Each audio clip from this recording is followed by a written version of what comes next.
IPL 2026-এ KKR যে সিদ্ধান্ত নিচ্ছে সেগুলি যদি সত্যি ঠিকঠাক পূরণ করতে পারে তাহলে প্রতিপক্ষ দলের ভয় ধরাতে এবার তৈরি।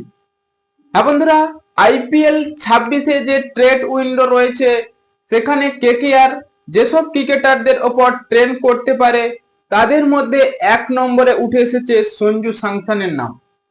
সঞ্জু স্যামসন যে রাজস্থান ছাড়ছে সত্যি একেবারে স্পষ্ট, এবং সঞ্জু স্যামসন নাকি সিএসকে যাচ্ছে।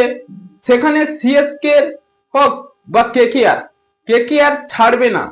কেকেআর সিএসকে এর ওপর ট্রেন করবে সঞ্জু স্যামসনকে নেওয়ার জন্য, এবং ঈশান কিষানের ওপর বড় ট্রেন করতে পারে কেকেআর, কারণ ঈশান কিষানও হায়দ্রাবাদ ছাড়ছে এবং হায়দ্রাবাদে 2025 সালের হয়ে যে ক্রিকেট খেলেছে ঈশান কিষান সেখানে ভালো পারফরমেন্স দেখাতে পারেনি, তাই ঈশান কিষানকেও ছেড়ে দিতে চায় হায়দ্রাবাদ।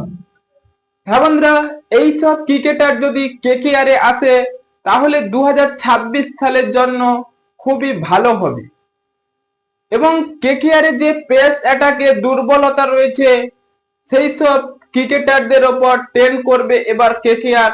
সেগুলি হলো ট্রেন্ট বোল্ট এবং মিচেল স্টার্ক এবং মোহাম্মদ শামির ওপর। হ্যাঁ বন্ধুরা, কেকেআর এই পেস অ্যাটাককে শক্ত করবে এবং ব্যাটিং অর্ডারকে দুর্দান্ত তৈরি করবে 2026 সালে। তাই কেকেআর এই 3 পেস অ্যাটাকের ওপর ট্রেন করবে।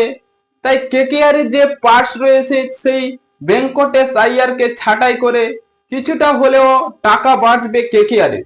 তাই কেকেআর সেই মিচেল স্টার্ক এবং ট্রেন্ট বোল্ট এবং মোহাম্মদ শামির ওপর ট্রেন করবে, তাহলে কেকেআর এর পেস অ্যাটাকটা শক্তিশালী হবে। হ্যাঁ বন্ধুরা, আপনাদের কি মনে হয় কেকেআর এ কি এই প্লেয়ার গুলি আসতে চলেছে? তাই এক্ষুনি আপনাদের মতামত কমেন্ট বক্সে লিখে জানিয়ে দিন এবং চ্যানেলটি সাবস্ক্রাইব করে আমাদের পাশেই থাকুন। ভিডিওটি শেষ পর্যন্ত দেখার জন্য আপনাকে অসংখ্য ধন্যবাদ।